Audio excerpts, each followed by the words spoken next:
नमस्कार मित्रांनो, चांगलं न्यूज चॅनलमध्ये आपलं स्वागत आहे. मित्रांनो, आता जस्ट बातमी आलेली आहे की बिग बॉसचा मराठीचा 5वा सीझन ज्याचा TRP जवळपास 4.5 होता आणि आत्तापर्यंत झालेल्या 4 सीझन पेक्षा हा 5वा सीझन सगळ्यात जास्त TRP वाला ठरला आणि बरेच महाराष्ट्राचं प्रेम या सीझनला मिळालं.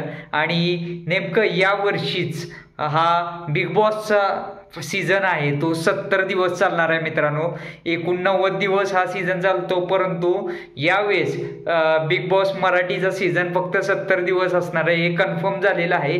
आणि त्याचं कारण काय एक्झॅक्टली आणि नेमकं हे कशामुळे घडलं ते आपण या व्हिडिओमध्ये पाहणार आहोत, तर व्हिडिओ शेवट पण बघा. मित्रांनो, बिग बॉस हिंदीचा सीझन हा 6 ऑक्टोबर पासून सुरू होणार आहे आणि बिग बॉस मराठीचा ग्रँड फिनाले जो असणार आहे तो 6 ऑक्टोबर रोजीच असणार आहे. परंतु कुठेतरी एक प्रकारे राजकारण समोर वाटतंय असं की होताना दिसतंय मराठी बिग बॉस संदर्भात. सेटवरचे जे काम करणारे झाले मेंबर्स किंवा बिग बॉस मराठीचे डायरेक्टर झाले तर भरपूर कष्ट करून हा बिग बॉस मराठीचा सेट उभारला होता आणि त्यांच्या कुठेतरी एक प्रकारे जनतेचं प्रेम भरपूर या सीझनला दिलेलं. तो सीझन चालू होणार आणि या सीझनचा ग्रँड फिनाले त्या दिवशी असणार.